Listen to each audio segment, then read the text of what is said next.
And now we can move to our final panel, last panel but not least, models of service delivery at the subnational level, which will explore current trends and approaches in subnational service delivery models, focusing on user centricity, inclusivity, effectiveness, and efficiency of service delivery. Participants will overview best practices, drawbacks, and challenges of mixed models of service delivery. So the kind of a continuation for our previous panel. And the panel will be moderated by Ms. Nana Tsiklauri, Director of Public Administration Reform and Inclusive Governance at USAID Georgia Local Governance Program. Please take your floor, Nana. And she's the good governance and public administration reform professional with more than 10 years of experience managing large-scale governance and economic development programs. She has been focusing on citizen-centered and inclusive public services, open government initiatives, digital governance, and public service innovation at the central and local government levels. So I think it's a very interesting panel we are going to listen to. Naniko, please invite your distinguished panelists. We have both online and offline representatives. You will not be left alone like in two previous panels. So please take the lead. Thank you very much. This is okay, now it works. Thank you, Georgi, so much for this introduction, and good evening, everyone. But all of you who are still with us today, thank you so much for staying with us after such a long and interesting day full of new ideas and thoughts. And thank you all who are joining us online. So I would like to invite my another star panel members. And I would like to start with Keti Betlemidze. Keti is the head of Public Service Development Agency of Georgia under the Ministry of Justice. Welcome. Yes. My next speaker is Levan Samadashvili. Levan, please. Levan is the public service delivery expert from Tetra Tech ARD. And Georgi Gabrilashvili, please, Georgi, join us. Georgi is the Executive Director of Innovations and Reform Center, one of the leading NGOs active in the field of service delivery, user-centered public services, and whatnot. And last but not least, our online speaker, Nick Tice. Hi, Nick, and thanks so much again for joining us. Nick is the Senior Policy Advisor on Public Administration Reform and Service Delivery with OECD Sigma. Again, thank you so much for staying with us today. And we're not only the last panel, I guess, but we're the bravest one because we rely on the last bits of energy that is left in the room and also virtually in this virtual space. So again, thank you very much for your patience and for staying with us. So I think the previous panel set a very good stage for this panel because it touched upon issues of citizen-centered public service delivery, and also it also overviewed the importance of engaging citizens in designing services and also in co-designing together with citizens, not only for citizens. So one of the key topics that we'll be aiming to touch upon this during this panel, it will be the citizen-responsive public services. And maybe just a little bit of background and before I will start and hand over to the panelists. So as you may have already heard from Georgi, this panel will be focusing on service delivery and particularly focusing on different methods like mixed models of service delivery and not only, of course. And in the last, I think, 2 decades, we can say so, We have seen many attempts of join up public service delivery, like joining up services and also some mixed models of service delivery internationally as well as in Georgia. And of course, there were many successes and many failures. Although we all agree that, but still the service delivery field is overly complex, I'm sure you will. And the landscape is very complex, and there are many actors providing services, both from public domain and also from non-governmental and private sectors. But often there's coordination is quite weak, although we have this consensus among many practitioners and policymakers that joining up services and providing innovative and unconventional kind of models of services are good, and they produce better outcomes for citizens. Still, we're struggling to understand what it takes to be really citizen responsive and how it really works in practice and what are the ingredients of success. So basically our panel will be aiming to focus on two things. One, what are the key trends and recent trends in Georgia as well as internationally in service delivery over the last few years, and what will be the main considerations, and to link the theory with practice, what should the policymakers be aware of, and what are the lessons learned, and what are the good practices and maybe failures that can be found both in Georgia and internationally. So this is very quickly about what I wanted to say in the introductory part. And again, with any further ado, I would like to ask the first question to all panel members, and this will be about service delivery trends in the last. So I would like to ask you, what are the main trends in service delivery for the last, let's say, 5 to 7 years, and maybe with a focus, of course, on subnational services. And I would like to start with Katie.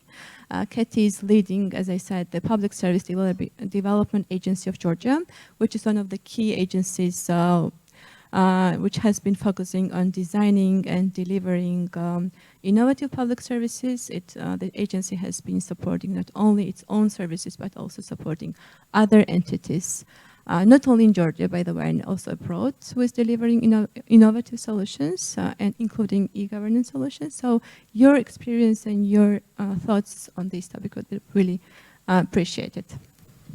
მოგესალმებით, მივესალმები პანელისტებს და დამსწრე მონაწილეებს აუდიტორიაში, ისევე როგორც დისტანციურად. პირველ რიგში მადლობას მოგახსენებთ მოწვევისთვის და მიხარია, რომ იუსტიციის სამინისტროს სახელმწიფო სერვისების განვითარების სახელით გვაქვს შესაძლებლობა, რომ გაგიზიაროთ ჩვენი გამოცდილება. სერვისების მიმართულებით ყველაზე მნიშვნელოვანი რამ, რაც ბოლო პერიოდში მოხდა, ეს რა თქმა უნდა არის საჯარო მმართველობის რეფორმების ფარგლებში გაეროს განვითარების პროგრამის UNDP-ის მხარდაჭერით საქართველოში პირველად შეიქმნა და 2022 წლის 12 აპრილს დამტკიცდა სახელმწიფო სერვისების განვითარების სტრატეგია. სტრატეგია არის 4 წლიანი, მოიცავს 2022-25 წლების პერიოდს და ამასთან მოყვება სტრატეგიის სამოქმედო გეგმა, რომელიც არის 2 წლიანი, არის 22-23 წლების. სტრატეგიაზე განმახორციელებელ უწყებად და პასუხისმგებელ უწყებად განსაზღვრული არის სახელმწიფო სერვისების განვითარების სააგენტო. რას გულისხმობს ეს სტრატეგია და რატომ არის მნიშვნელოვანი ქვეყნისთვის ამ სტრატეგიის არსებობა? სტრატეგია მოიაზრებს სახელმწიფო სერვისების გამცემულ წყებებში სახელმწიფო სერვისების შექმნის, მიწოდების, ხარისხის უზრუნველყოფის და განფასების მიმართულებით ერთიანი მიდგომების და სტანდარტების დაანერგვას ქვეყანაში. ამ მიმართულებით იქამდე სანამ სტრატეგია დამტკიცდებოდა UNDP-ის მხარდაჭერით საკმაოდ დიდი ნაწილი არის და ამ ნაწილში იყო სამუშაო ჩატარებული და ნანიკოს როლი არის უდიდესი და კიდევ ერთხელ ვისარგებლებ შემთხვევით და მინდა პირადად გადაუხადო მადლობა ამისთვის. მომზადდა მეთოდოლოგიური სახელმძღვანელოები და შესაბამისი ტრენინგ მოდულები და სანამ სტრატეგია დამტკიცდებოდა 2019-22 წლებში დაახლოებით 500-ზე მეტი 500 უწყების 500 500-ზე მეტი წარმომადგენელი გადამზადდა სხვადასხვა ტრენინგების ფარგლებში. რაც შეეხება დღევანდელ რეალობას და სტრატეგიას, სტრატეგია დამტკიცებულია, სამოქმედო გეგმა გვაქვს, თეორიული ნაწილი არის, ახლა მთავარი და ყველაზე მნიშვნელოვანი, რა თქმა უნდა, არის ამის პრაქტიკაში განხორციელება. ამ მიმართულებით დავიწყეთ მუშაობა და ვმუშაობთ სახელმწიფო უწყებებთან და დონორის მხარდაჭერით ახალი მიდგომების დანერგვა დაიწყო 6 უწყებაში. ეს 6 უწყება არის თავად სერვისების განვითარების სააგენტო, საჯარო რეესტრის ეროვნული სააგენტო სამინისტროს ქვეშ, რომელიც ერთ-ერთი ყველაზე დიდი სერვისების მიმწოდებელია, სახელმწიფო ქონების ეროვნული სააგენტო, სამხარაულის ექსპერტიზის ეროვნული ბიურო, სოფლის განვითარების სააგენტო და საპენსიო ფონდი. ეს 6 უწყება აქტიურად არის ჩართული დონორებთა მხარდაჭერით. რაც შეეხება თვითონ სამუშაო ჯგუფს, სამუშაო ჯგუფი შედგება ყველა თითქმის უწყების წარმომადგენლისგან, ეს არის 54-მდე უწყება და 75-მდე წევრი არის წარმოდგენილი და არის ქვეჯგუფები, რომელიც ინტენსიურად ხდებიან რეგულარულად, თვეში ერთხელ, უკვე ორ კვირაში ერთხელ და აქტიურად მიდის იმპლემენტაციის პროცესზე მუშაობა. ამ მიმართულებით ასევე არ შემიძლია რომ არ აღვნიშნო ბატონი ლევან სამადაშვილის ჩართულობა ამ პროცესში, რომელიც არის ასევე ჩვენი პანელის მონაწილე, აქტიურად არის ჩართული სრულად პროცესში ექსპერტის სახით და სერვისების განვითარების მიმართულებით დიდი გამოცდილებით. მიუხედავად ამისა, ახალი მიდგომების დადგენილების მიხედვით, სტრატეგიის მიხედვით გათვალისწინებული არის ცენტრალურ დონეზე. თუმცა ცენტრალური დონე, რა თქმა უნდა, მოიცავს ადგილობრივ თვითმმართველობებსაც და ცენტრალური დონის ჩვენთვის თავარი და პრიორიტეტული რაც არის, რა თქმა უნდა, ეს არის სრულად მოცვა სტრატეგიის მიმართულებების, როგორც ცენტრალურ დონეზე, ასევე რეგიონალურ დონეზე. ამ მიმართულებით საკმაოდ დიდი დაფარვა აქვს სახელმწიფო სერვისების განვითარების სააგენტოს, რამდენადაც მიტოდების 4 არხი არსებობს. ეს არის, რაც ყველას მოგეხსენებათ, არის იუსტიციის სახლები, მთლიანად საქართველოს მასშტაბით, რომელიც არის 117.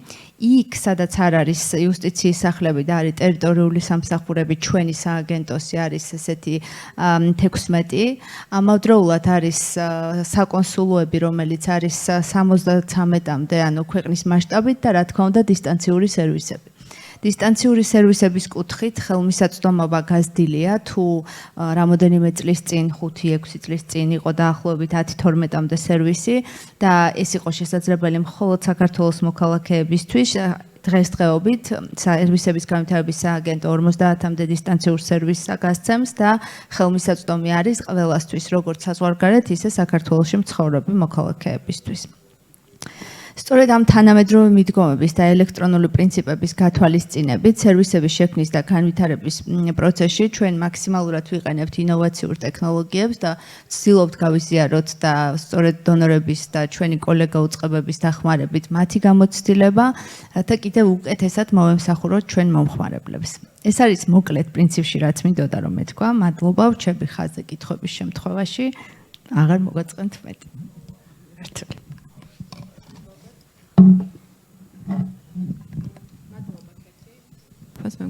მე მგონი მიკროფონი ძალიან დაიღალა თქვენგან განსხვავებით. დიდი მადლობა. ხო, პრინციპში ეს 50 სერვისი, ესეც COVID-ის ერთ-ერთი ასე ვთქვათ, დადებითი თუ შეიძლება ითქვას შედეგი. მახსოვს რომ ამაზე დიდი ვთქვათ მუშაობა მიმდინარეობდა იმ COVID-ის პერიოდში და ესეც ერთ-ერთი ვთქვათ ხელშემწყობი იყო ამ ციფრული და დისტანციური სერვისების განვითარების. რაც ასევე წინა პანელმა განიხილა, მე ესე გამოდის რომ ორენოვანი პანელი გვაქვს, როგორც პირველი პანელი ნინოს მოდერაციით.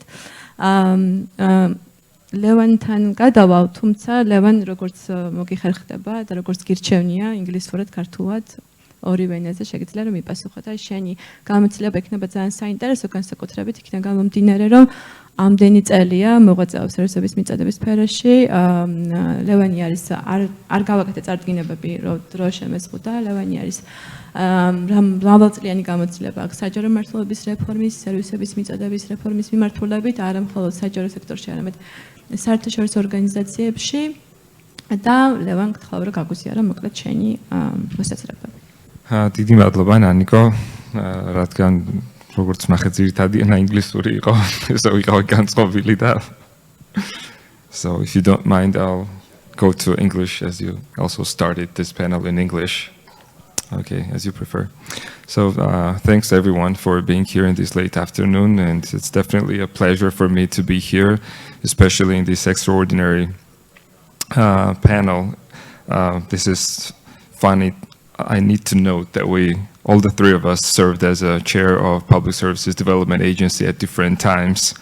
And yes, and Naniko served as a deputy. So we all, share a lot of, similar, if not the same, in some ways, background, which is definitely noteworthy. I'm not planning to have a very long speech. Just thought to make sure I note some of the important trends that I think need to be noted. And definitely we need to start with this human-centered approach, which is such a focus in every recent debate on public services development. And if traditionally we would think of improving services by some smart guys sitting in cabinets and drawing some business processes and then re-engineering and making it happen, now it's all about being empathetic to a customer and understanding the emotions of a customer during the whole journey of service provision. But even more recently, there is a notion that a human-centered approach may not only be understanding the emotions and being empathetic to a customer, but also to an employee, because sometimes we forget there are humans as well in some organizations, but the human-centric approach needs to bring together not only the customers, but also the employee. And it is a simple notion that a happier employee is going to give a better service to a customer. So to make this approach more popular, there has been some of the articles, and so this is referred to as a total experience as opposed to user experience, which we always got used to. Talk about. Another thing that is probably an interesting trend is about the division between front office and back office. And years ago, this when it started from a private sector, and we were all fascinated how good it was, and different organizations adopted this front office, back office division, and certainly it is very important on the one hand, because it does not avoid fully, but it is one way to manage corruption-related risks, so that not one employee handles the entire process. But recently, we are seeing another trend that front offices are becoming even more important than back offices. And this is something to do also with the development of new technology, which has been debated a lot. The reason is that because of the new technology, we can automate a lot of services. And because of that, that front office, back office division sometimes does not make that much sense. Or if it does, back office serves more of a handler of difficult cases and not like regular cases, which means that front office can really play a more important role in the future, and we see this growing trend. This actually also is in line with another important principle, which is a seamless service, which means that the service needs to be as comfortable as possible, and our customers need to receive service basically seamlessly without any pain. So the pain points must be eliminated, which means also that the best service can be provided with a single view of a customer. So if we want to have a service is provided with a single view of customers, then it's definitely the front office, which should, where everything should happen. Now, this does not mean that all services can be treated the same way, because some services by nature are more complex and some are less. So sometimes corruption risks are so high that we'd rather have a more complicated service and sort of a two-tiered front office, back office approach. But in many ways, it's worth considering what can be automated and how could we eliminate a two-tiered approach if we automate something so that the potential for a human error is decreased. So some of the things that measure the seamlessness or the simplicity of complexity of a service, one of it is the customer effort score, which is becoming more and more interesting. It's even without any sophistication, one can just score from 1 to 10 if the customers think it's simple or difficult, because a lot of times what we developers or owners of service view as a easy service, that's not sometimes how customers understand. So a customer effort score is one way to look at it. And finally, and I have it also, I think open data was a lot of, mentioned a lot of times. But still, I think it's important to mention as a growing trend in terms of service delivery, because there's a lot of information, there's a lot of data which is processed and stored as we provide services, and it's definitely a growing area. In 2019, European Union has changed their public sector information directive and named it an open data directive in 2019, and that is push for more public information being in an open format. And it's not, I would say it's not only, or maybe it's even more because of the economic impact that the open data has or can have, rather than the oversight and scrutiny impact. Because in 2020, EU has estimated around 200 billion US dollars, or no, euro, as a market size for open data, and in 2025 it estimates over 300 billion, which is also an indication it's a very fast-growing trend. It's not just it's also about the cost savings. So the net benefit is actually more than just the 200 or 300 billion, because in terms of cost savings, there are other estimates as well, about 1 billion in public sector spendings, 300, 400,000 euro in health sector, and many more. So open data is definitely one thing where Georgia could actually also be looking at to impact its economic growth and markets positively. There's also a lot of articles about the new jobs that it creates, and so forth. So this is basically, the key points that I wanted to note in my 5-7 minutes. So thank you. Okay, it takes time. Thanks, Levan, so much for this bringing really important points, and this concept of total experience that you mentioned. That this total experience, not only user experience, it's really important to know, and this is in fact really important to treat employees as humans as well. And it kind of echoes to the concept of these mixed models of service delivery and bringing in private actors and private providers, because like originally and historically, private sector is also well known for being able to have more flexible and more people-centered employment policies. So I think this kind of brings us to the next, topic which we aim to cover in this conversation and discussion. And also thanks for these numbers, which really indicate the importance of open data in service delivery. Actually, in any state where government interacts with citizens, open data is the growing trend, and both benefit and also a great risk to certain things that we all know of. So I know that we're very much limited in time, so I would like to now ask Georgi about his thoughts concerning this first question. And I know that Georgi, your intervention will be in Georgian, so please. Thank you, Aniko. Thank you, IDFI and organizers, for inviting me. It's really great pleasure. I also prefer to speak in Georgians, I feel more comfortable in native language. მადლობა, რომ ესე გვიან ხართ ჩვენთან ერთად. სანამ ასე ვთქვათ, ჰიბრიდულ თუ მიქს მოდელებზე ვისაუბრებთ, მინდა ჩემი კოლეგების თემას გამოვეხმაურო. რაც არ უნდა უცნაური იყოს, საქართველოში ავიწყდებათ ხოლმე, რომ პრაქტიკულად ეს მიქს და ჰიბრიდული მოდელები გვაქვს.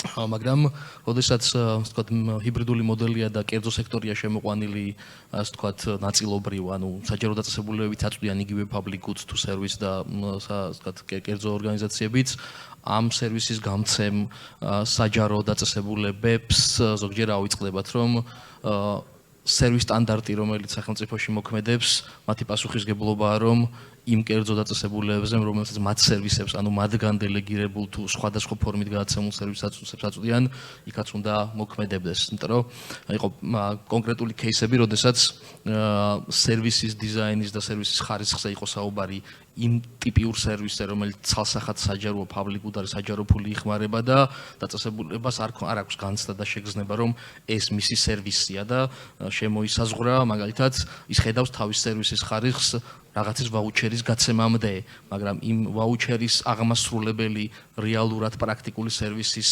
ხორცელის მატერიალური სერვისის მიმწოდებელი რომ მართალია კერძო ორგანიზაციაა დაკონტრაქტებული, მაგრამ public goods აწვდის და იმ საჯარო სერვისების სტანდარტი და სტრატეგია მასზეც უნდა გავრცელდეს, ეს ავიწყდებათ ხოლმე. მე მგონი სადაო არ არის, თუმცა შეიძლება ამაზეც ვიკამათოთ. მოკლედ, ჯერ პატარა შესავლის სახით და მე მინდა რაღაცნაირად რომ ჩვენ კონტექსტს დაუახლოვდეთ ძალიან აბსტრაქტულ და ძალიან ჰიპოთეტურ შორეულ ამბებზე რო არ ვისაუბროთ.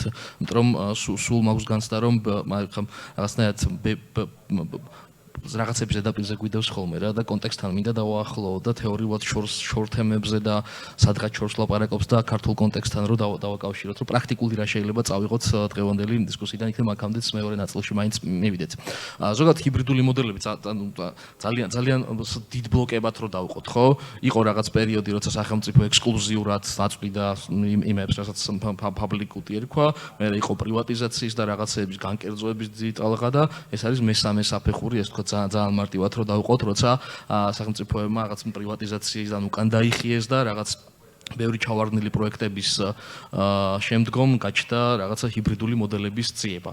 ძალიან მოკლედ მეფინგი რო გავაკეთოთ, რას გულისხმობენ ამ ჰიბრიდულ და თუმცა კლასიფიკაცია შეიძლება ძალიან დეტალებში წავიდეს და რაღაც ბევრი სახეობა გამოგვიყოს, მაგრამ ძალიან მსხვილად რო დავყოთ, ხო?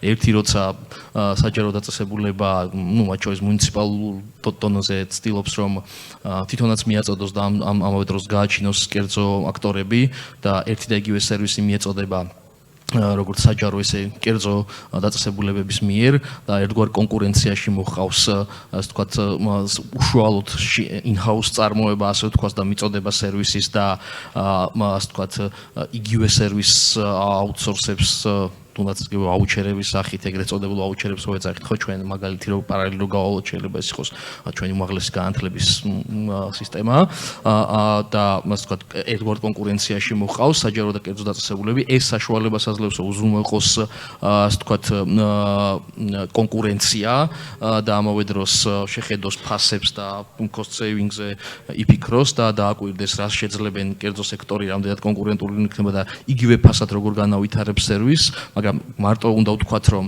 ამ ჰიბრიდული მოდელების ძიების ერთადერთი ამოსავალო საბოლოო ჯამში ხო შეიძლება ეფექტიანობამდე დავიდეს და კარგ სერვისამდე მაგრამ ცოტა ქვემოთ თუ ჩავალთ სხვადასხვა ამოცანებია ხოლმე ხო სადღაც ხარჯების შემცირება სადღაც პატარა მუნიციპალიტეტებია და გაზიარებით შეარდ საწარმოების შექმნა ხდება იმიტომ რომ მუნიციპალიტეტის გამსხვილებას შეიძლება თემატურად გავერთიანდეთ რაღაც სერვისის მიწოდებაზე ხო და ამავე დროს ხარჯების დაზოგვასთან ერთად არის ხოლმე ის მომენტი, როცა რაღაც ასე ვთქვათ, ხელმისაწვდომობა უნდა გავზარდოთ, იმიტომ რომ ტერიტორიული დაფარვის არეალი უშუალოდ ადმინისტრაციული ორგანოების ქსელით ვერ იზრდება და იმის გამო რომ კერძო სექტორს შეიძლება სადღაც ოფისი და კარგი ფრონტ ოფისი ქონდეს აწყობილი ბევრი სერვისისთვის, იქ გაერთიანდეს და ის ერთიანი ინფრასტრუქტურა იქნას გამოყენებული საჯარო კერძო რაღაცეებისთვის. ხო, ამაზეც ქართულ კონტექსტში მე იმედია გვექნება საუბრის შესაძლებლობა. უფრო მეორე პირობითად მეორე მოდელი, თორე ძალიან ბევრზე შეიძლება ვიფიქროთ, რაც გავრცელებულია სოფლიოში, ეს ერთი და იგივე სერვისის ორი არხით მიწოდება საჯარო და სახელმწიფო და კონკურენციის შექმნა უფრო შეერთებულ შტატებში გავრცელებული პრაქტიკაა.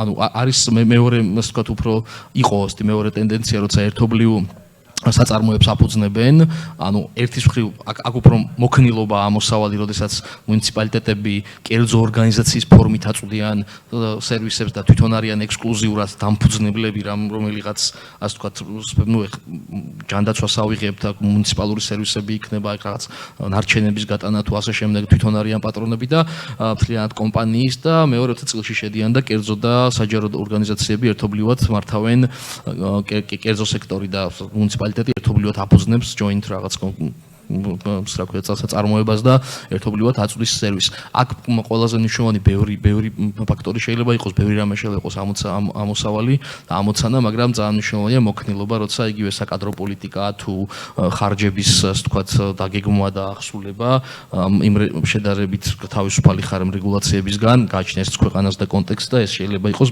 ბენეფიტი და ხო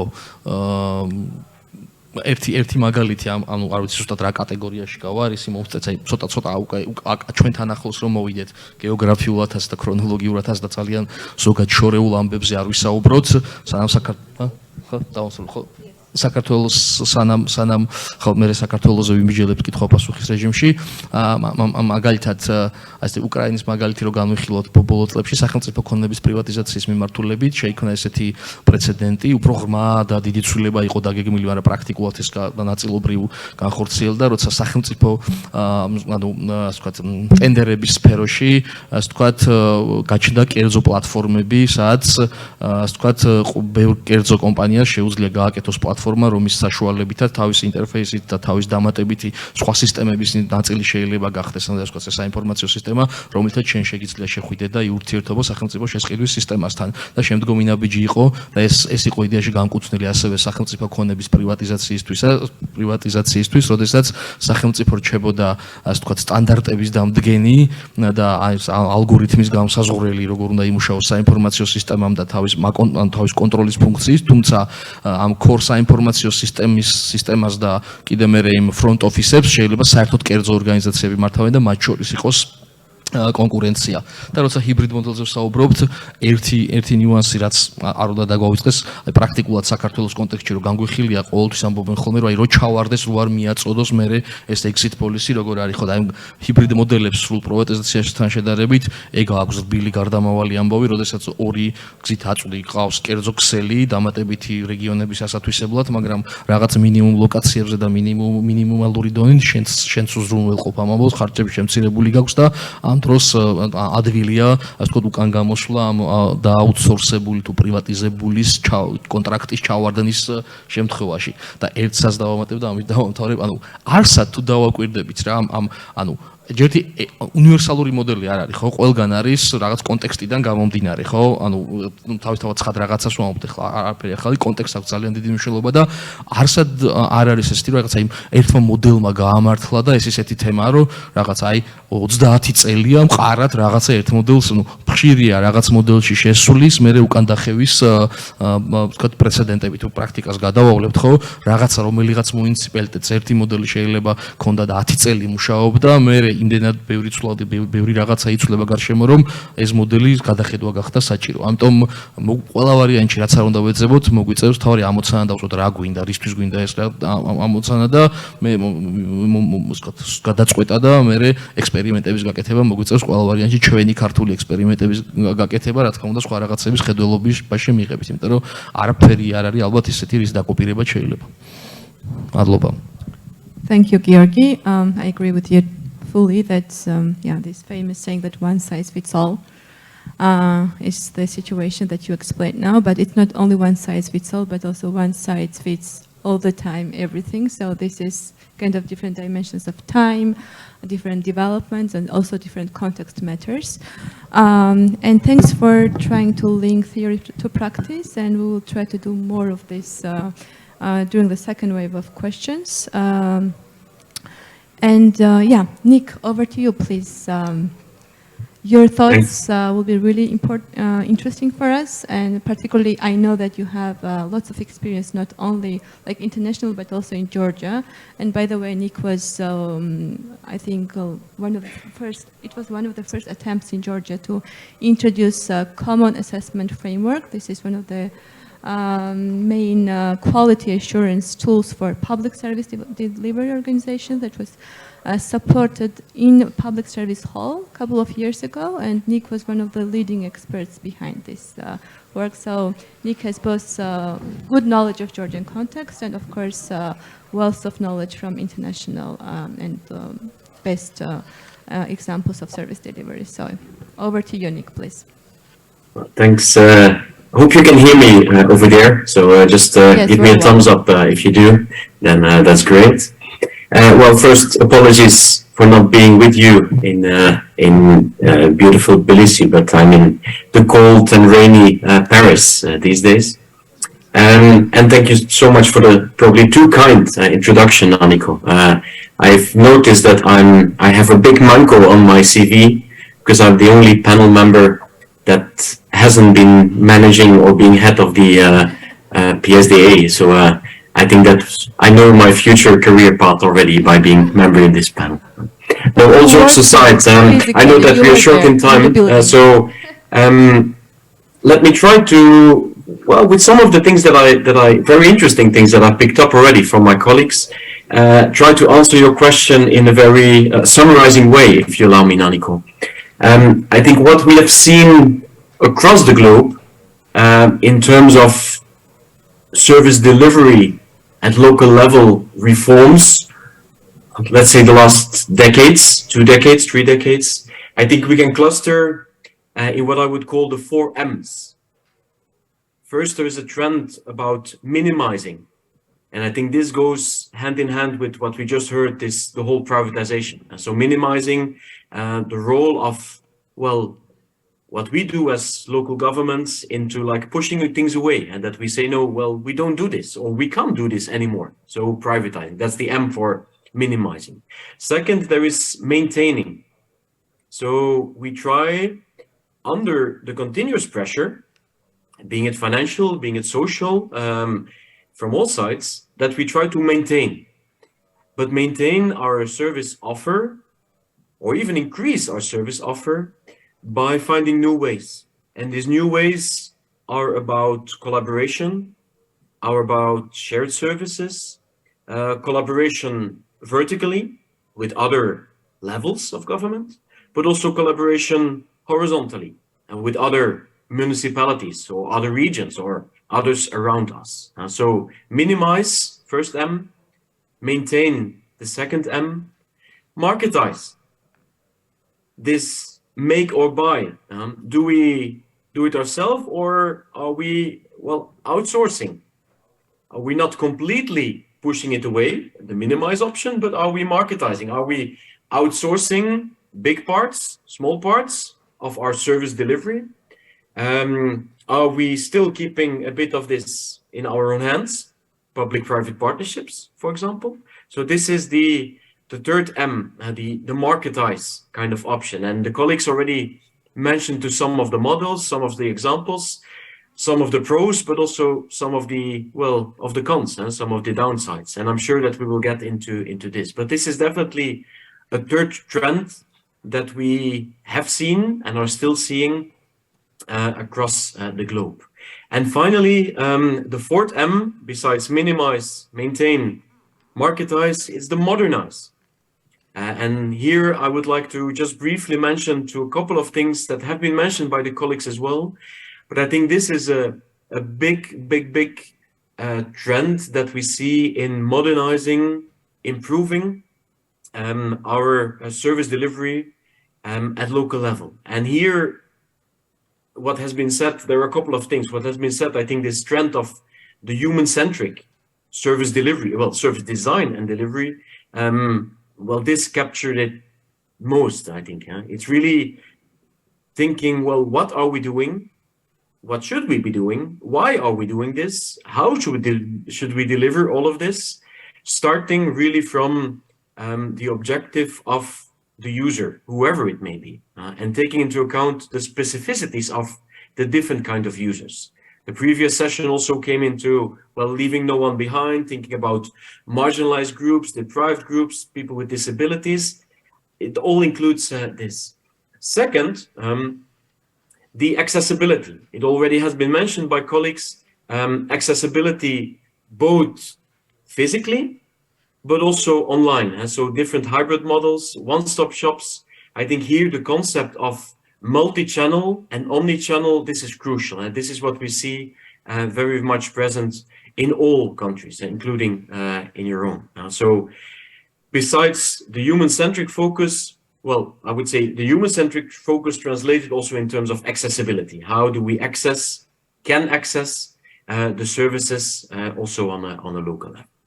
Thirdly, the aspect of digital and digital by design. This has been raised also by the previous session, not as a starting point. I mean, it's not digital because we want to go digital. No, it's digital with a purpose. It's digital by design because it serves a purpose. And it has been mentioned by the colleagues already here. Well, it serves the purpose. It serves many purposes. But we need to take this into account when we start to redesign, to rethink our services, our service models, and our service delivery. Otherwise, we are just digitizing existing procedures. And I always like to say, well, a procedure that is not good in paper is also probably not improved by just making it digital, right? So we need to work on re-engineering, on simplifying, restructuring also processes and procedures. Setting standards and living up to standards, I think it has been mentioned also by Ketty in the beginning. And then finally, and then I conclude, Daniko, this actively seeking for involvement, engagement, and feedback from users. So we're not just, well, living on our own as public administration. We do this very close and in very close collaboration with citizens, with users. So actively seeking for their input when we're designing, but also actively seeking their feedback on how we have delivered now. To what extent have we delivered? To what extent are users happy or not happy or partially happy? I think there's also a big trend that we see across the globe in Europe and also in Georgia. So with this, these 4 M's, I would say, I would end my intervention for this part. Thanks so much. Thank you so much, Nick, for this really interesting intervention. And it's very thought-provoking as well. And it's kind of reminds me about this fallacy that we often encounter in, especially in the field of governance and service delivery as well, that sometimes means are distorted, so to say. So sometimes we forget that, for instance, innovation or digital governance or some like trendy things are becoming like means themselves, which are not like ends, sorry. So in fact, they're means, and they should be used for like generating public value and producing better results for citizens. So sometimes this is forgotten. So I myself always remind myself as well and others that this should be always be the focus, and we should treat these new forms of service delivery as like means to produce better results for citizens and users, and not an end in themselves. So thanks for noting this, and thanks for this very good framework of 3 M's. And I think now it is the time to ask if there are any questions from the audience to the first interventions, or maybe from our virtual participants. If there are any questions, please, this is the time to ask. And I'll try to spare some time at the end of this panel. If not, and I think there are no questions, let me move to the second and more like individualized questions, and again ask Ketty. So Ketty, you already touched upon some your vision and what are the plans and what has been done to date from like a central level perspective. So maybe you can also bring some maybe more specific examples which may be related to local level services as it comes to inclusive services, for instance, or some innovative services which it can come in relation to local service delivery. So please, really quickly, maybe a few words. კი ბატონო. მადლობა საინტერესო კითხვისთვის. როგორც ნიკმა ახსენა, ხო, სერვისის შექმნა და მისი მიწოდება უმთავრესი ნაწილია ამ რედიზაინის ნაწილში თუ ახლის შექმნის ნაწილში და სწორედ ჩვენი ეს სტრატეგიაც ამას ითვალისწინებს, რომ რაც შეიძლება მომხმარებელზე ორიენტირებული იყოს ყველა ახალი სერვისი, რომელიც შეიქმნება და არსებული გადაიხედოს და მათი საჭიროებები იქნას გათვალისწინებული. რა თქმა უნდა, არის მათ შორის ინკლუზიური ნაწილი და შშმპირების ნაწილი, რომელიც აუცილებლად არის გათვალისწინებული სტრატეგიის მეთოდოლოგიებში და ასე დავიწყებთ პრაქტიკაში დანერგვას, თუმცა დანერგილიც გვაქვს ეს სააგენტოს კუთხით. დისტანციური სერვისები ახსენეთ და მინდა მოკლედ ძალიან შევეხო COVID პანდემიის დროს ერთხელ რაც კარგი მოიტანა იყო დისტანციური სერვისების მომხმარებლების გაზრდა თუ დისტანციური სერვისები 2019-მდე იყო სადღაც 6000 წლიურად გასამაგდა პანდემიის დროს და ნუ დღესდღეობით სადღაც 12000-მდე გვაქვს წელი არაა ჯერ დასრულებული. ანუ ძალიან დადებითი ნაწილი მოდის, ანუ digital by default იმისთვის რომ დავიწყოთ ამ მიმართულებითაც მუშაობა, რომელიც ნიკმა ახსენა კიდეც, ხო, ეს ძალიან მნიშვნელოვანია, ესეც არის სერვისის შექმნის ნაწილში დასაწყისი მიმართულებით.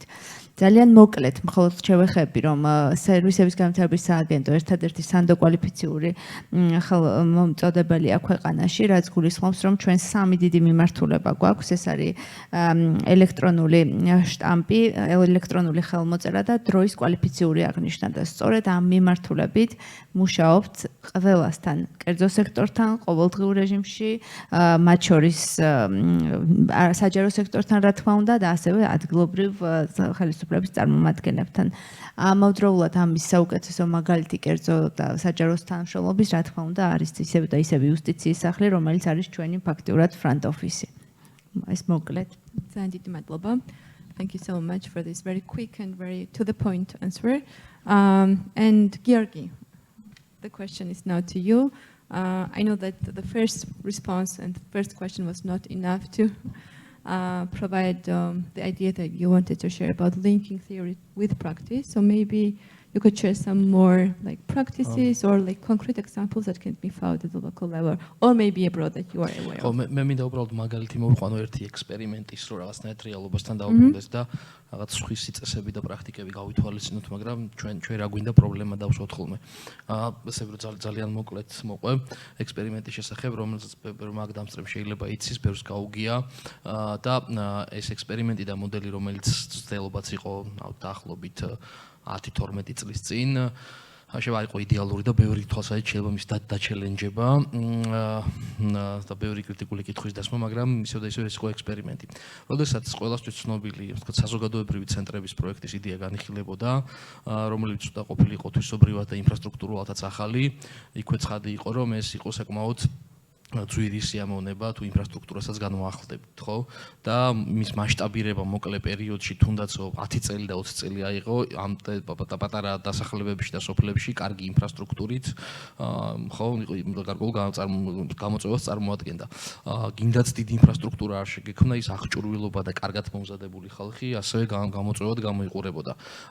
აიყო ასევე იდეა, რომ თვითმმართველობის წარმომადგენლობით შენობებში მერის წარმომადგენელი თუ წუნებული რაც ერქვა იმ სტაფის გაძლიერება და გარკვეული ფრონტ ფუნქციების გაზიარება, მაგრამ მანდაც იყო ხალხი, რომლებიც გულწრფელად ამბობდა, რომ მათ შორის მე რომ ვართ ამ პოლიტიკურ კონტექსტში, რომელშიც ვართ და რა თქმა უნდა თვითმმართველობის რეფორმაზე და ამ ხალხის გაძლიერებაზე ხელი არ უნდა ავიღოთ, მაგრამ ეს ხალხი მასობრივად დაექვემდებარება თუ არა სერვის დელივერის მიმართულებით, ასე ვთქვათ, გაზრდას და გაწვრთნას და ასე შემდეგ. იმიტომ რომ გვინდა თუ არ გვინდა სიმართლეს რო თვალით გავუსწოროთ, მაინც გარკვეულ დიდი პოლიტიკურ დატვირთვას ატარებენ ხოლმე დრო და მათი შერჩევა მთლად ყველგან მარტო პროფესიონალიზმის ნიშნით არ ხდება, ხო? როცა პროფესიული საჯარო მოხელეები უნდა გაგვეხადა ეს ხალხი, აგერ კანონში შევიდა 20 წლის გაზაფხულზე თუ 21 წლის გაზაფხულზე ეცვლება და პირდაპირ განმარტებით ბარად შეწერა, რომ ეს მერის წარმომადგენელი და მისი სტაფი უნდა იყოს მერის პოლიტიკური თანამოაზრე და ასე შემდეგ და ასე შემდეგ. რაღაც ეგეთი დასაბუთება, რომ ასე ვთქვათ ადმინისტრაციული ხელშეკრულებით დასაქმებული მოქნილი განსახნელი ტიპები გამختარიყვნენ, ხო? ანუ მოდეს თქვა ეს ცუდია თუ კარგი ხამას თავი დავანებოთ, უბრალოდ იყო ასევე გათვლა, რომ ეს არსებული მოდელით, არსებულ პოლიტიკურ კონტექსტში ეს მერის წარმომადგენელი და წმუნებულები მათი დანიშვნის წესებიდან და შერჩევის თავისებურებიდან გამომდინარე, შეიძლება პრობლემური ყოფილიყო სერვის ნაწილში. ამ დროს მოშორებულ სოფლებში გვაქვს როგორც კერძო სერვისების, ასევე ცალკეული საჯარო თვითმმართველობის თუ ცენტრალურის მიწოდებისთვის რაღაც თანამედროვე ცენტრების გაჩენის ამბავი და ერთი ექსპერიმენტი იყო კომპიუტერული ცოდნის გამავრცელებელი საზოგადოება. ანუ ეს რა იყო? ეს იყო ესეთი წარმონაქმნი, სადაც ერთი ან ორი ადამიანი ინტერნეტით და კარგი კომპიუტერებით და კარგი, ასე ვთქვათ, აღჭურვილობით მოწყობილ ოთახში შეძლებდა ეს პირველი ნაბიჯი, რაღაცები გახორციელება ვერ ისე შეწყვიტა ამ ორგანიზაციამ გარკვეული მიზეზების გამო ფუნქციონირება ვერ მოესწრო, მაგრამ ეს იყო ჩანასახი ალტერნატიული, ასე ვთქვათ, ექსპერიმენტი საზოგადოებრივი ცენტრის. რომ სოფელში იყო მოთხოვნა, რომ ცალკე ბანკი იმხელაბრუნო არ ქონდა, რომ ერთი პატარა დასახლებისთვის იქ თანამშრომელი შეენახა და ხელფასი ეხადა full time ამ შენახვისთვის და აღჭურვილობა მიეცა და ინტერნეტი. ცალკე სატელეკომუნიკაციო კომპანია ვერ აკეთებდა, ცალკე რაღაც გამყიდველი კერძო სექტორი ვერ აკეთებდა და საჯარო დაწესებულებებშიც ეს თემა იყო, სოფლის წმუნებულების გადამზადება, ვერ გადამზადება, მათი თავისებურება, მათი კიდე სხვა დამატებითი დაუწერელი ფუნქციები, რაც პოლიტიკურ კონტექსტში აქვთ ხოლმე და აი ამ ფონზე გაჩნდა რაღაცა კერძო, ზოგ შეიძლება სახლში გაეკეთებინა, ზოგი შეიძლება ბიზნეს, რომელიღაც არსებული სავაჭრო ბიზნეს ცენტრის ოთახში ყოფილიყო სუბიექტი, რომელიც თავისუფლად მოახდენდა როგორც საჯარო რეესტრს, მაგალითად ავტორიზებული წარმომადგენელი ყავს, ფრონტი ხო ნაწილობრივ გადაცემული. არაფერი არ უდგას წინ სამხელმწიფო სერვისების სააგენტოს და სამოქალაქო სერვისების სააგენტოს, კარგად ჩავხმოვდებით ფრონტის თვალსაზრისით, აქტის რეგისტრაციას და მნიშვნელოვან გადაწყვეტილებებს არ გულისხმობ, უკვე დარეგისტრირებული ამბებიდან, როგორც საზოგადოებრივი ცენტრის წარმომადგენელი ბეჭდავს, ასევე მოწმობების გაცემა, ან უბრალოდ საბუთების მიღება და ესე ეტაპობრივად გინდა სოციალური მომსახურების სააგენტოსთვის ფრონტის ფუნქციის შესრულება კერძო პირია, შენ ოფისის შენახვის ხარჯებს არიხდი, ხო? გაშიარებულია ხარჯები რა იმ ოფისში, ეხლა იქ სახელშეკრულებოდ დეტალები როგორ დაალაგდება, რამდენ დროს დაუთმობს, ასე ვთქვათ, ბანკის სერვისის გაცემას ეს ადამიანი, რომ რიგი არ შეიქმნას და არ დააზიანოს, ასე ვთქვათ, საჯარო სერვისი, ეს დარეგულირებად ეს დეტალებია იდეაში, ხო?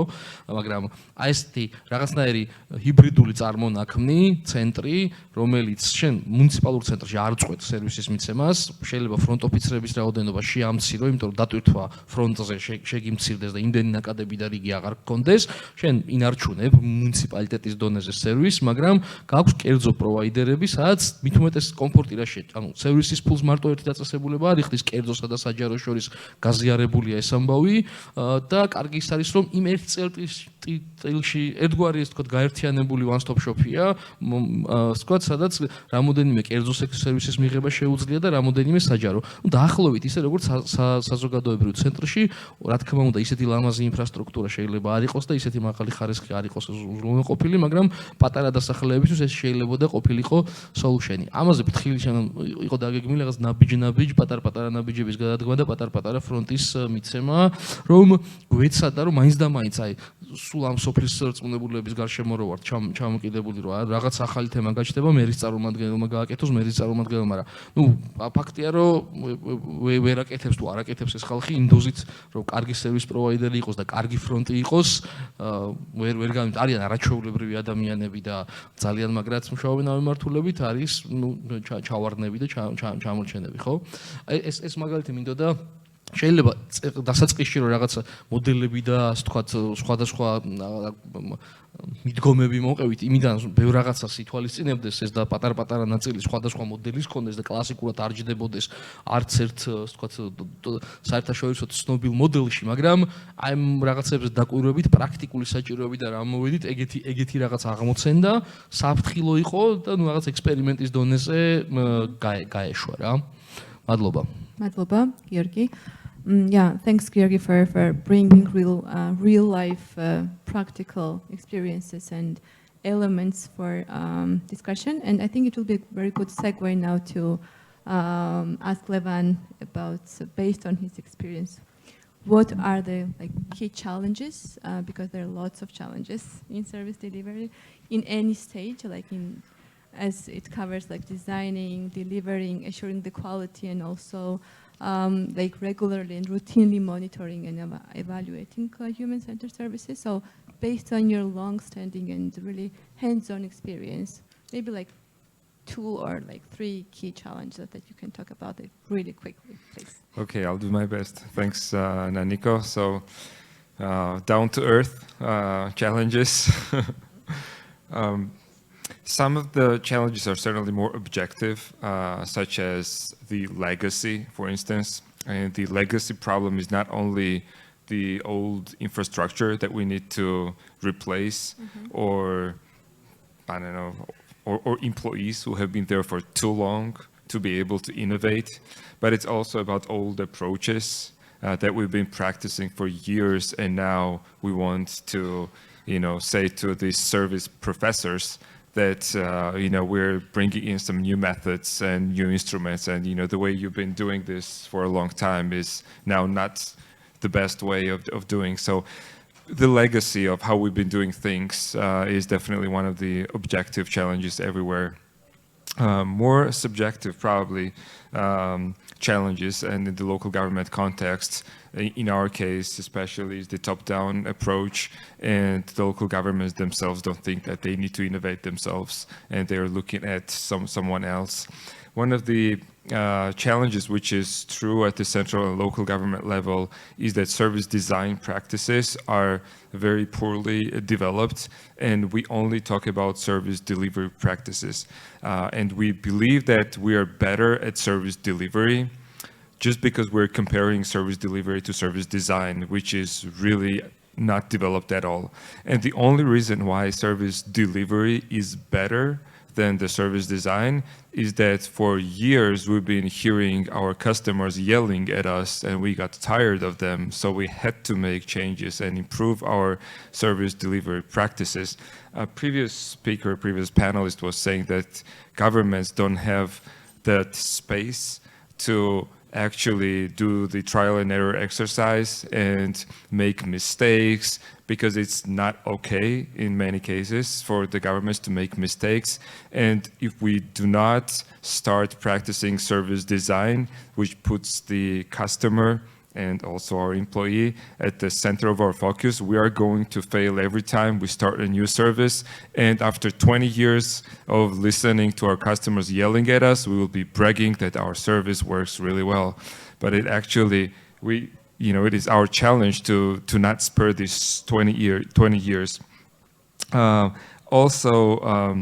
The common understanding is a challenge, even with very basic things at the local as well as the central government level. What is a service? What do we put in our service catalog as a service? So if we don't have a common understanding of what a service is, how can we agree on how we are going to improve these services? So this is another big challenge. And maybe lastly, there's an interesting article that talks about the public and private sector difference, in a way that private sector service improvement has a lot of focus traditionally on the final product, because private sector always understands that the value that it creates is the final product. And the government is in many ways process focused and input focused. It traditionally has been so because of the taxpayers' money. It's traditionally been so because we think in terms of the process more than in terms of the product. The auditing exercise about performance audits becoming results oriented. So there's a lot of focus that is now coming to a final product, but we are used to thinking in terms of process, and the governments are still thinking that way, which is, according to this article, one of the main reasons why governments have difficult time innovating. And the article says that with this, governments are focusing on efficiency because they're process-based, and they are risking at delivering wrong services very efficiently. So in many cases, this research says that a lot of very efficient local governments deliver wrong services very efficiently. So this is also an interesting finding, and so we have to focus on the final product and what our customer really wants if we want to deliver a right service cost efficiently. So this is what I wanted to say, but not to have a pessimistic sort of final point. I'd like to emphasize that the good thing is that there's a lot of receptivity to improving services at the central as well as local government level, and everyone agrees that they need it. It's not a political sort of a drama involved. So thanks to PSDA and other organizations, which I'm very happy to work with. I hope that this receptivity and commitment will actually have a positive impact down the road, and we'll see some better services for our customers. So thank you. Thank you so much, Levan. This is great, what you just highlighted. So I think I could summarize it like, so what is important is the license to fail for the governments. It's also important to do the right things right. And also it's important to avoid hitting the targets but missing the points. I think these are kind of relates to what you just said in a more shorter version of that. So yes, thanks so much for this. There are so many challenges, but what you just said is the kind of summarizes it all, like different dimensions that there are decision makers and practitioners face in governance domain. And now my next and in fact last question would be to Nick again. So Nick, based on what you just heard, and based on your knowledge and experience, like international experience and best practices and maybe best failures, if I can say so, what would be the key suggestions or considerations? Maybe you can come at least like maximum 3 key considerations for decision makers and practitioners for when designing and delivering, or maybe deciding on models of service delivery. And if you could also share your experience, particularly in relation to local services, that will be, we will be eager to learn about them too. So over to you, Nick. Thanks, Nanika. Well, I noted down 3. I don't know if they are recommendations, but 3, from my point of view, key points. I think capturing our discussion a bit, and what I would like to give at least as food for thought. The first, indeed, in service delivery on local level, and linking to what I said before, different kind of models in terms of doing it yourself, outsourcing, teaming up with others, or join up, or the element of efficiency and costs is super important. We all know, and we all know under which pressure you have to work as local governments and local governors and people working in local government. So I think we all have respect for any kind of decision that is driven by a push for efficiency, or that is taken from a cost-cutting perspective. But I think we as public administrators, and certainly on the local level, cost is not, and efficiency is not the only thing. And here I fully align with my colleague before. There is also the aspect of accountability. I mean, we cannot just seek only for improving efficiency or cutting costs. No, we also have another function as public administration. And I think this is very important to keep in mind when we are taking decisions, when we are thinking, designing, and taking decisions on service delivery at local level. First. Second, I think we need to be aware of our changing position as government at large and local government par excellence, I would say. Because I think the game in which you're playing, the environment in which you're playing, it's not the same as it was 10 years ago, as it was 20 years ago. And we have just heard this, I think, throughout the day, but there is a lot of pressure for us to behave in a different way.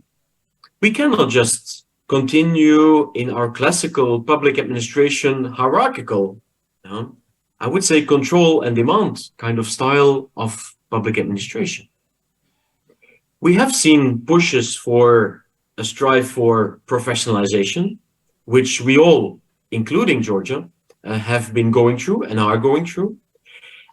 So this whole push for increase of professionalism, performance as well, achieving results, I think this we all have become aware. But I think where we are now is even more challenging. This is that we have found out, and I think the pandemic is a nice example, well, a nice between brackets example, a very confronting example, is that we are operating in a very, what we call a network kind of environment, where public administration is one part of the solution, but it's only one part of the solution. We don't have all the wisdom, we don't have all the answers. So that means that we also have to position ourselves as public administration in a different way. So it means that we have to position ourselves more regulating, facilitating, allowing others to take initiative. So we are positioning ourselves more amongst other players. Might be private actors, might be societal actors, but this is very important. And last but not least, this is indeed this change of mindset and change of culture. And this is definitely true in the area of, well, service delivery, innovation, coming up with new aspects. I said before, I think public administration has been going through a wave of professionalization, which has been amazing. And as Naniko said in the introduction, well, I know a bit the Georgian public administration, you as well. The level of professionalization in terms of competences, in terms of systems, it's amazing what you have been going through. And this is key and this is important, but it's not yet the same as the mindset and the culture that I was aiming to speak about. And I think it links to, again, what my colleagues just said here in the panel. When we're thinking about the change in service delivery, this is not so much a skills kind of change. It's not so much a technical kind of change. Even if related to digital, there are a lot of technological aspects involved. But most of all, it's a cultural, it's a mindset kind of change. Reaching out, opening up, being transparent, being even vulnerable. This aspect of making mistakes, well, we're putting ourselves in quite a vulnerable position as public administration. Opening up, reaching out, dialoguing, asking for feedback. It's not the easiest. It's not the easiest position, but this is what is needed, what is expected from us. So this would be my three key, well, takeaways, challenges. Again, I'm not, as the colleagues, I'm not negative, but we need to be aware of the challenges. So these would be, for me, the three kind of takeaways from what I heard from the colleagues and what I would like to bring in as food for thought for the discussion and the further work. Thanks so much, Dominic. Thanks so much, Nick. You greatly summarized what was discussed and said, not only in this panel, but also in other panels, talking about challenges in public administration and service delivery. So thanks for that again. And now it is another time for me to invite the audience, if there are any questions, comments, ideas, not only like both on-site and off-site, of course, if there are any comments from our virtual members and participants. And I hear hand. Natia, please.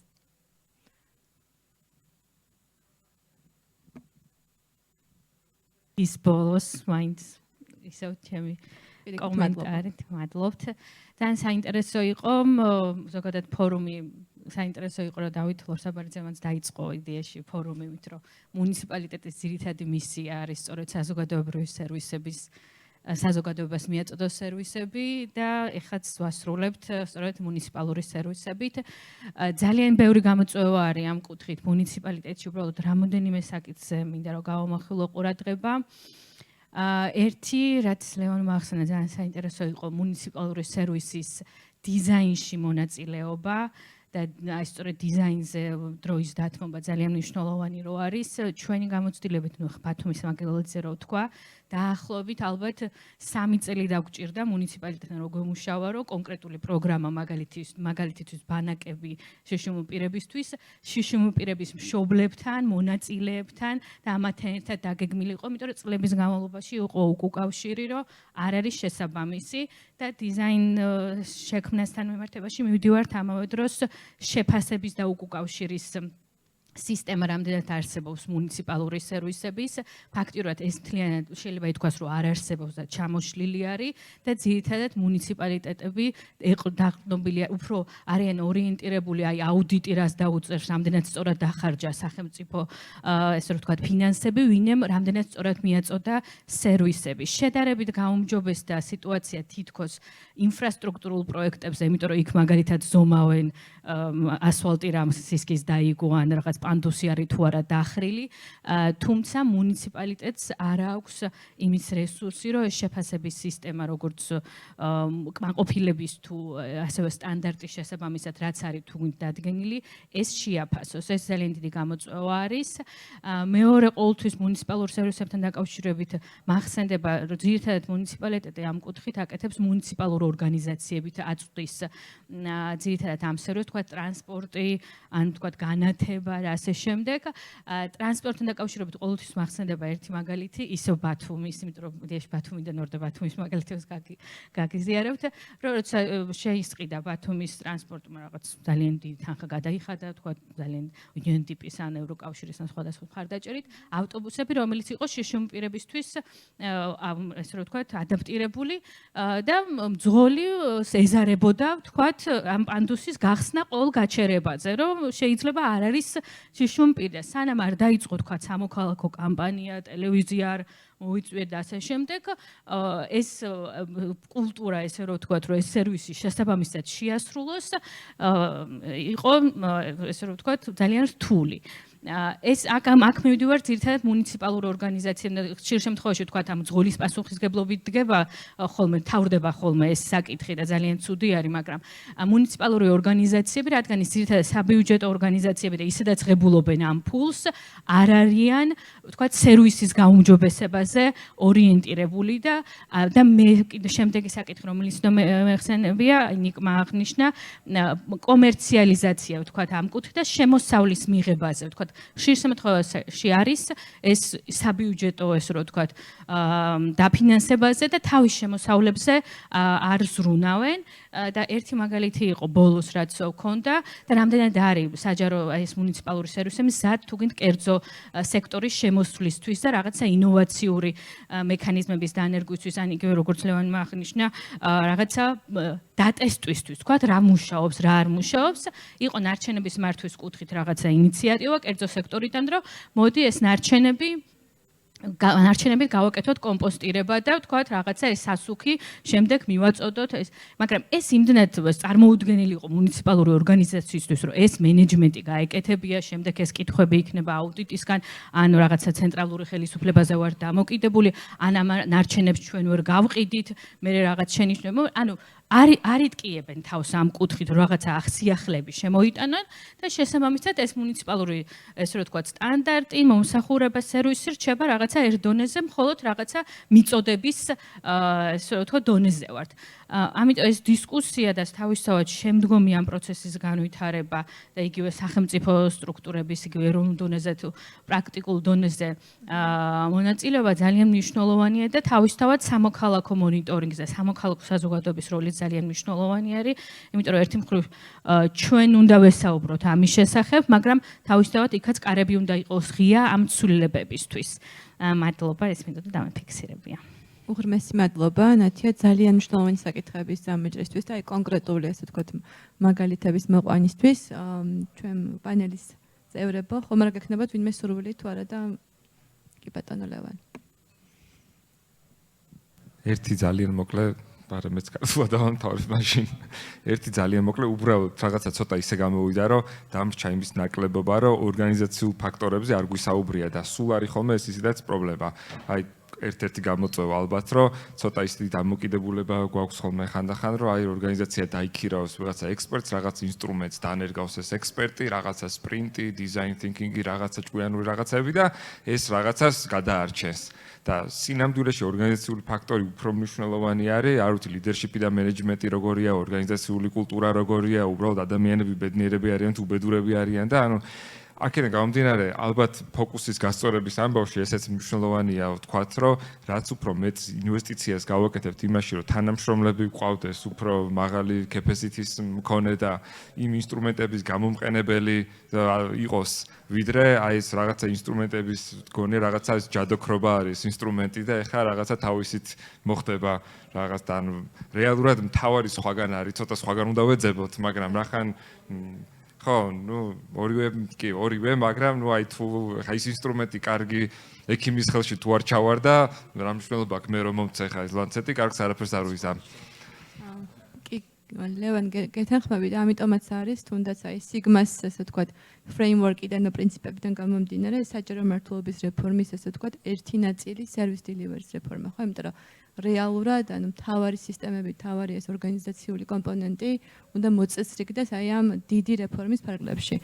ამიტომაც არის ესეთი ჩარჩო დადგენილი და რომელსაც ეტაპობრივად ნელ-ნელა მივყვებით და იმედი მაქვს უფრო ავჩქარდებით ასე ვთქვათ ამ წებში და სწორად აღნიშნე ნამდვილად ვინმეს ხომ არ გნებავთ კიდევ გამოეხმოთ.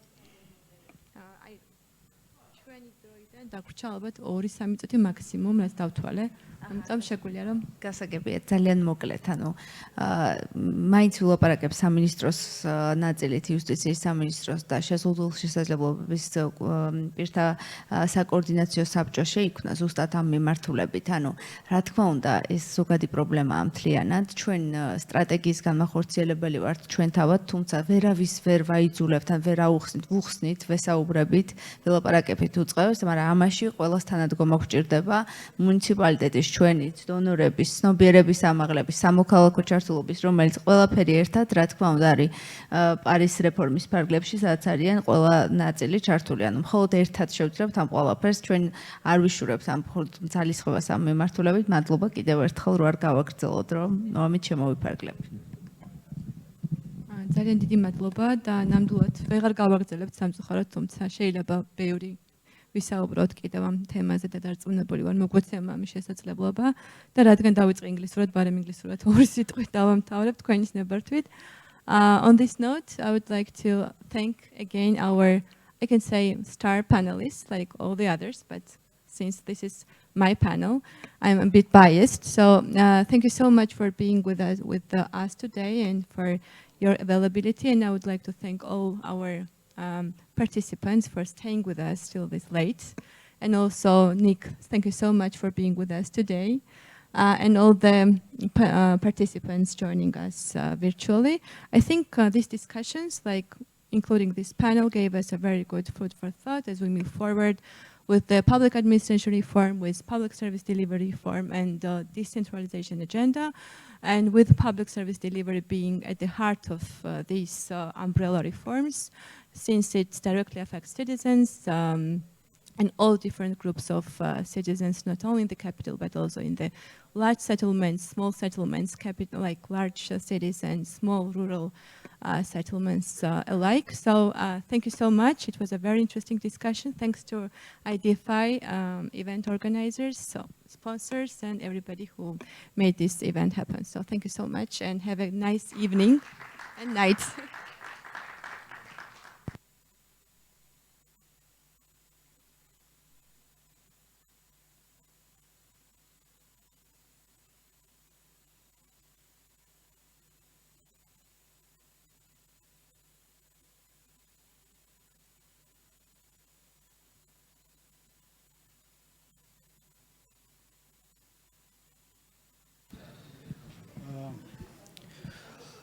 პრაქტიკულად ჩვენ უკვე ვასრულებთ. მე ბევრი ჩანაწერები აღარ მაქვს უკვე რომ წავიკითხო.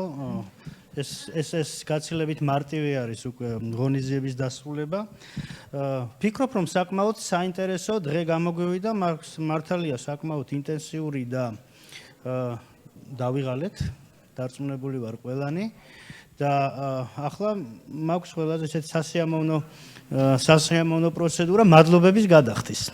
პირველ რიგში მადლობა უთხრა აუდიტორიას, განსაკუთრებით მათ, ვინც ბოლომდე დარჩა და განსაკუთრებით მათ, ვინც ონლაინ გვესწრებოდა, იმიტომ რომ ეს ორჯერ უფრო რთული არის. ასე რომ მადლობა ყველას, ვინც ესწრებოდა, ვინც ესწრება ინტერესისთვის და იმედი მაქვს, რომ დავაკმაყოფილეთ თქვენი ინტერესი დღევანდელი ღონისძიებით.